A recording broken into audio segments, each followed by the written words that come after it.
ce sont des gens. Alors, je suis avec Charlotte. Hein, ça, je décris des personnages, c'est tout. Ça y est. Entre deux hommes, je connais tellement bien mes caractères et je les suis. Je ne pense pas que c'est un homme, c'est pas un homme, quoi. Enfin, on me demande souvent pourquoi j'ai fait ça quand j'étais très jeune avec deux hommes. Et il faut dire un peu que ça s'agit du pouvoir entre les gens, entre les amants, n'est-ce pas?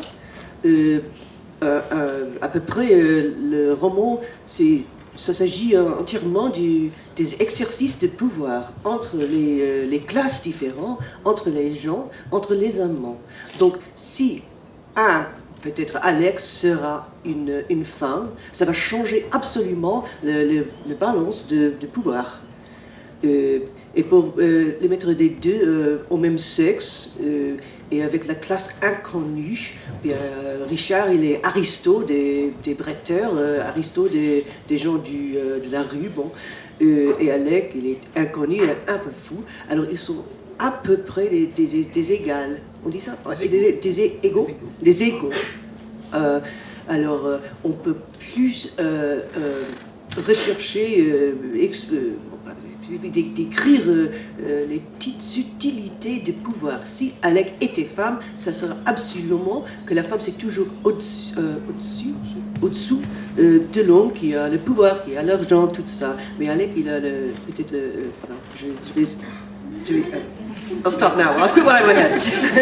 Je crois qu'elle aime déjà. C'est clair? Oui, tout à fait clair. Je trouve c'est très intéressant. Je trouve cette façon de montrer comment, au-delà de l'intérêt de montrer une scène homosexuelle, c'est beaucoup plus, justement, en mettant deux hommes à peu près semblables, ce qui serait perçu sans doute par l'inconscient du lecteur comme une évidence, que vient très bien de dire Hélène, eh bien là, la scène est regardée différemment.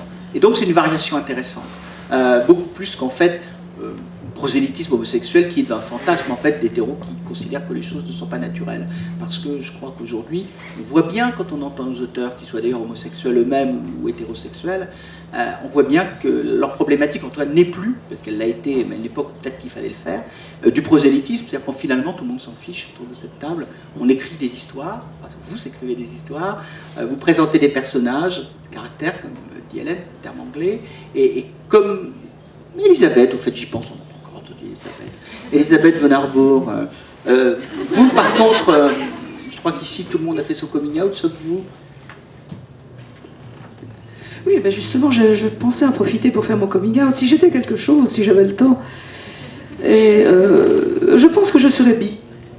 Et ce qui est un coming out nettement plus scandaleux que d'être hétéro ou homosexuel aujourd'hui, parce que les bi, les bi, ils sont juste de mauvaise foi. Enfin bon, peu importe, une de mes figures de style préférées étant l'oxymoron. Je ne vois pas qu'est-ce que je pourrais être d'autre que bi si j'étais quelque chose. Mais là n'est point la question, comme vous le disiez si bien. Lorsque j'ai commencé à réfléchir sur le motif du même et de l'autre, parce que c'est de ça qu'il s'agit pour moi, c'était au siècle dernier, genre. Et j'ai remarqué que dans les textes que je lisais, souvent écrits par des femmes, que je n'allais pas toutes supposer être homosexuelle, parce qu'enfin, c'est ridicule. C'est pas parce que Sir Cédric écrit des histoires de vampires que c'est un vampire, qu'un plombier, qu'on écrit des histoires de plombier, qu'on est un plombier, enfin c'est... Et donc, je ne suis pas gay parce que j'écris des histoires de gays. Bon, je pourrais être bi parce que j'écris des histoires où on a des histoires d'hommes et de femmes, oui, là, ça me convient, j'ai pas de problème avec ça. Donc j'ai remarqué que beaucoup de femmes écrivaient des histoires où il y avait des relations homosexuelles entre hommes. Et ça me posait un problème, parce qu'enfin, bon, féministe bon teint et toutes cette sortes de choses, les femmes doivent avoir des rapports avec des femmes, parce que si elles ont des rapports, si elles s'occupent des hommes, elles sont déjà un petit peu traîtresses, ou je ne sais pas trop quelle connerie de l'époque. On était beaucoup militantes aussi, enfin, dans les années 70. Et je me suis dit, j'ai réfléchi là-dessus, et je me disais, bon, alors pourquoi? Et je suis arrivée donc à cette idée que c'est une façon pour certaines auteurs d'explorer le rapport au même et à l'autre à travers, non pas des images de rapport avec des femmes, de rapports entre femmes, où le rapport au même devient, comment dirais-je, hyperbolisé, et ça devient complètement écrasant, mais au contraire de se transférer dans des personnages masculins.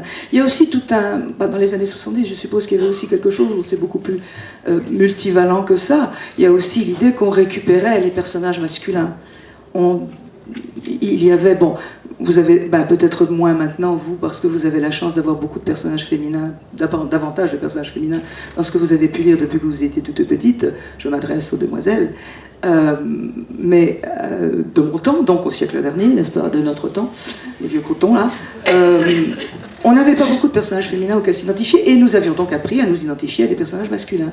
Or, cette identification-là, à cet autre que nous voulons devenir, mais dont nous savons qu'il ne peut jamais être un même, nous ne sommes pas des hommes, il y a toute une relation extrêmement difficile de la lectrice au personnage masculin qu'un certain nombre d'auteurs devaient éprouver le besoin d'exorciser. Et je crois que jusqu'à un certain point, et je pense qu'en tout cas que ça a été mon cas, je ne vais pas parler au nom des autres, mais uniquement au nom de ma propre subjectivité, je crois que dans mon cas c'était ça, c'était le problème du même et de l'autre est mon problème central. Il se trouve que c'est aussi le problème central de la science-fiction, il n'y a pas de hasard, sainte chronicité à frapper. La science-fiction, le motif de la science-fiction, c'est un des grands motifs avec le changement, c'est le rapport à l'autre. Mais comment établir le rapport à l'autre si on se projette tout le temps dans cet autre? Reconnaissons-nous l'autre, ou bien sommes-nous toujours en rapport avec nos propres projections, etc., etc., etc. Alors le motif littéraire de l'homosexualité, qu'elle soit masculine ou féminine, est un outil littéraire extraordinaire pour traiter de ces choses-là. Et c'est comme ça que je le vois.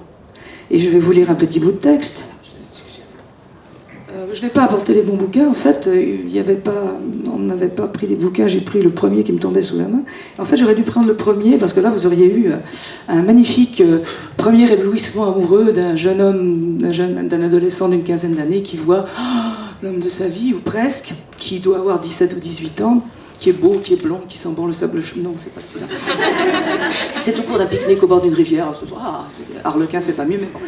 Finalement, il trouve moyen de le retrouver. Ça y est, j'ai reperdu ma page, nom de Dieu. Et alors là, c'est une scène érotique à tuer. Moi qui ne fais jamais de cul, on m'a dit, oh là là, dans ce roman-là, il y en a vraiment beaucoup.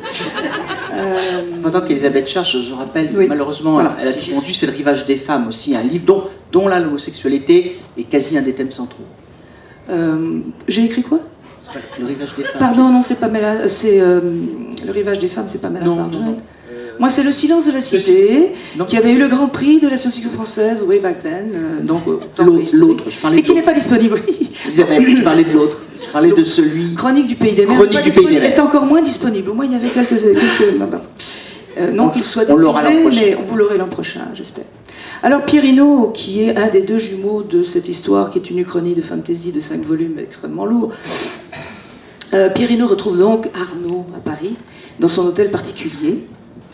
Et Arnaud donne une grande fête pour célébrer l'arrivée de Pierino et de son jumeau, Sanso, avec qui, d'ailleurs, dans le premier volume, Pierino a eu un rapport extrêmement curieux par l'intermédiaire d'une fille, avec laquelle ils font tous les deux l'amour en même temps. Là, je me suis bien amusée aussi.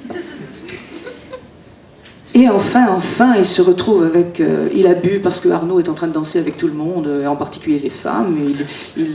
Il papillonne partout et Arnaud a bu pour se consoler. Mais enfin, Arnaud l'entraîne avec la cantatrice Grimaldi, qui est la grande invitée de la soirée aussi. Arnaud lui touche... Il l'aide à s'asseoir. Arnaud lui touche encore le front, la joue, dénoue sa cravate de dentelle, s'agenouille pour lui retirer ses souliers. Pierino proteste faiblement, mais Arnaud lui caresse un genou avec tendresse. « Laissez-moi m'occuper de vous, Pierino. » La Grimaldi lui tend un petit verre rempli d'un liquide bleuâtre. « Buvez, cela aidera à dissiper l'ivresse. Vous vous en ressentirez moins au matin. »« Magie, madame ?»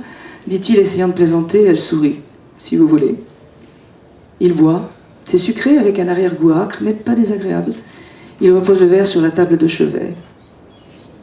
L'instant d'après, mais il a le sentiment d'avoir perdu les étapes intermédiaires. Il est étendu sur le lit, chemise et culotte délacées. Arnaud, à demi assis, à demi couché près de lui, caresse son visage d'un geste lent, apaisant. Le contact de cette main sur sa peau est un plaisir exquis. Un lent frisson lui part des reins pour irradier vers ses cuisses, sa poitrine, sa gorge, s'échappe en un soupir de ses lèvres entr'ouvertes. Il renverse la tête, l'enfonçant un peu dans l'oreiller moelleux. Arnaud, chut, vous sentez-vous mieux? Ils se sent bien, ils se sent très bien. Il doit le dire car Arnaud sourit en plongeant ses yeux dans les siens. Sa main descend le long de son cou, sur sa poitrine. Pierrino regarde sa propre main se lever avec lenteur, comme s'il était dans l'eau, mais ce n'est pas effrayant. Il ne se noie pas. Il est bien, très bien. Ses doigts trouvent la joue d'Arnaud sous les cheveux soyeux, puis le cou se referme sur l'épaule musclée. Le visage attentif est à présent tout près du sien. Il en sent le souffle contre ses lèvres. Il ferme les yeux. Si chaudes, les lèvres d'Arnaud. Un vague parfum d'alcool y flotte encore. Chaude, ferme, qui se pose à petits coups sur le pourtour de ses lèvres, puis, plus insistante, la langue qui pointe, qui explore par touche, et enfin le vrai baiser long, profond, doux et mordant. Le goût d'Arnaud, sa texture, son corps qui se presse contre le sien, une autre ivresse, et celle de l'alcool a disparu.